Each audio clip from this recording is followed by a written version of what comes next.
নমস্কার রাঁধুনি বন্ধুরা, হও নতুন বা পুরানো, আজকে যে রেসিপিটি এনেছি একবার ট্রাই করেই দেখো, হবে একদম মন মাতানো। আজ আমি শেয়ার করব সম্পূর্ণ নিরামিষ পদ্ধতিতে টুটি ফুটি কেক।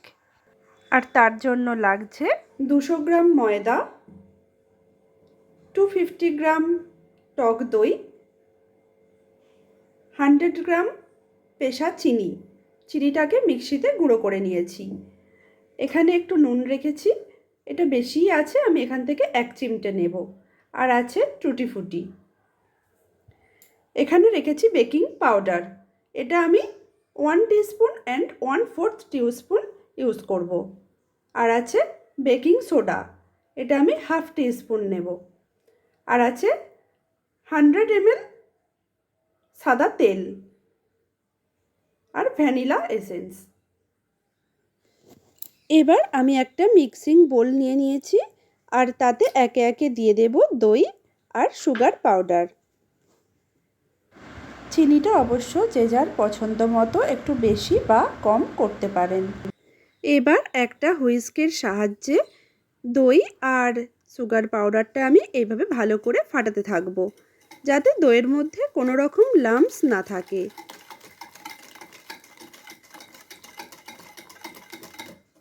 দেখুন, এরকম স্মুথ ব্যাটারটা একদম রেডি হতে হবে।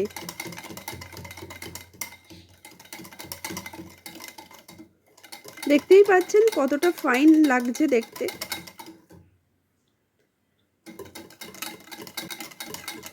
দেখুন ব্যাটারটা এই পর্যায়ে কতটা স্মুথ হয়ে গেছে।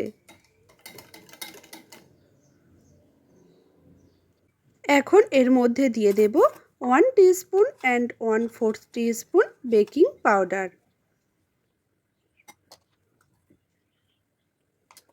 আর সেই সাথে দিয়ে দেব 1/2 টিস্পুন বেকিং সোডা।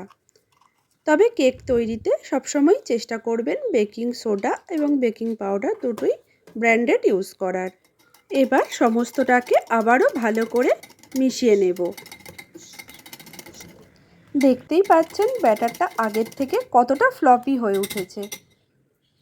এই পর্যায়ে ব্যাটারটিকে আমি 5 মিনিট রেস্টের জন্য রেখে দেব, আর সেই ফাঁকে বাকি কাজগুলো করে নেব।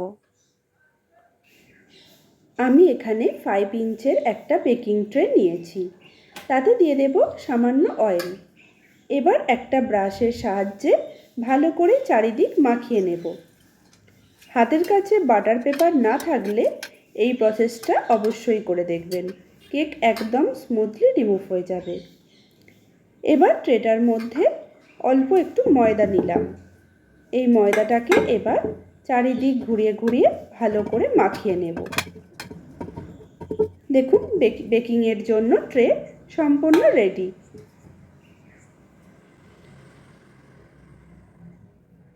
এবার ট্রেটাকে এক সাইডে রেখে আমি দই আর চিনি যে মিশ্রণটা সেটা নিয়ে নিলাম।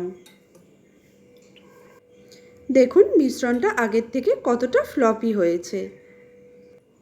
এবার মিশ্রণটার মধ্যে আমি অয়েলটাও দিয়ে দিলাম। আবারও সমস্তটাকে খুব ভালো করে মিশিয়ে নেব। তবে এই মেশানোর কাজটা খুব হালকা হাতে করতে হবে। খুব বেশি জোরে জোরে করলে এর ফ্লপিনেসটা নষ্ট হয়ে যাবে, কেকের টেক্সচার ভালো আসবে না। তাই এটাকে আমরা খুব হালকা হাতেই করব। এখন এখানে আমি একটা বড় সাইজের ছাঁকনি নিয়ে নিয়েছি, তার মধ্যে সমস্ত ময়দাটা দিয়ে দেব। আর দিয়ে দিচ্ছি খুব সামান্য পরিমাণ নুন। এবার সমস্তটাকে ভালো করে চেলে নেব। আর বাটিতে আমি খুব অল্প পরিমাণ একটু ময়দা বাঁচিয়ে রেখেছি, সেটা কেন সেটা আমি পরে বলছি। এখানে খুব ইম্পর্টেন্ট একটা টিপস, এই স্টেপটা কিন্তু কোনোভাবেই মিস করা যাবে না। কেক তৈরিতে ময়দাটা চেলে নেওয়াটা কিন্তু খুবই ইম্পর্টেন্ট। চাইলে তুমি একবারের পরিবর্তে দুবারও চালতে পারো, কিন্তু কোনোভাবেই এই স্টেপটা স্কিপ করা যাবে না। এখন ময়দাটাকে ভালোভাবে মিশিয়ে নেব। এখন আমি একটা স্প্যাচুলা নিয়ে নিয়েছি, সেটার সাহায্যে আমি মিশ্রণটাকে ভালোভাবে মিশিয়ে নেব। খুব বেশি জোরে জোরে করার দরকার নেই। দেখুন এভাবে গোল করে ঘোরাবো আর মধ্যিখান দিয়ে একবার কাটবো। এখানেও একটা ছোট্ট টিপস, স্প্যাচুলাটাকে আমরা এদিক ওদিক করব না, জাস্ট ক্লকওয়াইজ এইভাবে ঘোরাবো আর মধ্যিখান দিয়ে কাটবো। এবার দিয়ে দিচ্ছি ভ্যানিলা এসেন্সটা দিয়ে আবারও মিশ্রণটা খুব ভালোভাবে মিশিয়ে নেব। দেখুন ব্যাটারটা আমাদের খুব ভালোভাবে মেশানো হয়ে গেছে, আর মেশানোর পর টেক্সচারটা ঠিক এরকম আসবে। ব্যাটারের ঘনত্বটাও ঠিক এরকমই রাখতে হবে, খুব বেশি পাতলা করে ফেললে কিন্তু হবে না। আর যে ময়দাটা আমি আগে থেকে বাঁচিয়ে রেখেছিলাম সেটাকে দিয়ে দিলাম টুটি ফুটির মধ্যে। এখন এই ময়দা সমেত টুটি ফুটিটা আমি খুব ভালোভাবে মিশিয়ে নেব। টুটি ফুটিটা ময়দা দিয়ে কোট করে নেওয়ার ফলে টুটি ফুটিটা কেকের মধ্যে সব জায়গাতে ভালোভাবে ছড়িয়ে থাকবে। আর ময়দা কোট না করে যদি আমি এমনি ব্যবহার করতাম তাহলে কেক ফুলে উঠতো আর টুটি ফুটিটা একবারে নিচে বসে যেত, সর্বত্র ভালোভাবে এটা ছড়িয়ে থাকতো না। তাই এই স্টেপটাও অবশ্যই মাথায় রাখা প্রয়োজন। আবারও সমস্তটাকে খুব ভালো করে মিশিয়ে নেব। দেখুন ব্যাটারটা আমার ভালো করে মেশানো হয়ে গেছে। এবার এটাকে আমি কেক টিনের মধ্যে ঢেলে নেব।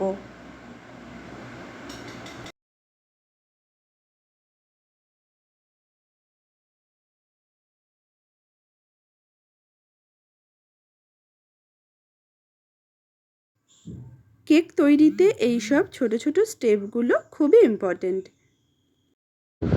এখন আমি একটা স্প্যাচুলার সাহায্যে কেকটা ওপর থেকে ভালোভাবে সব দিকে স্প্রেড করে নেব।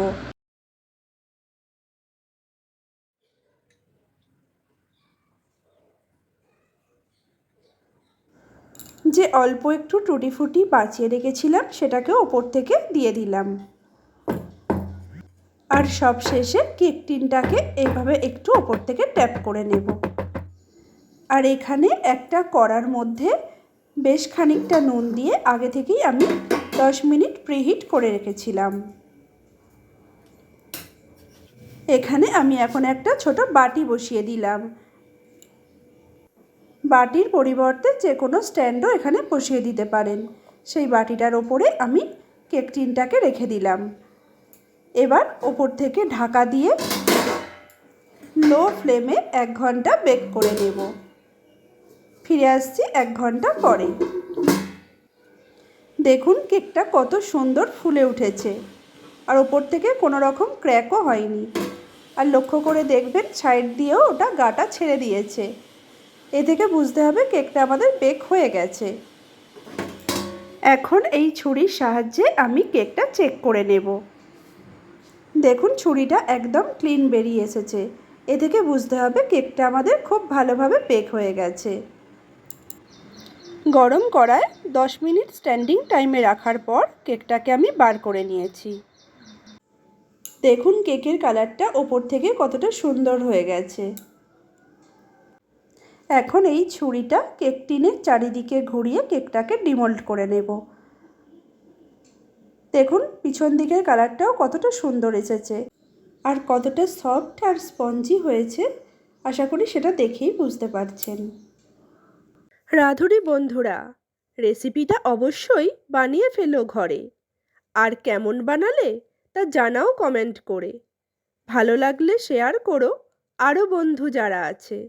লাইক আর সাবস্ক্রাইব করো যাতে আমার ভিডিও সবার আগে আসে তোমার কাছে।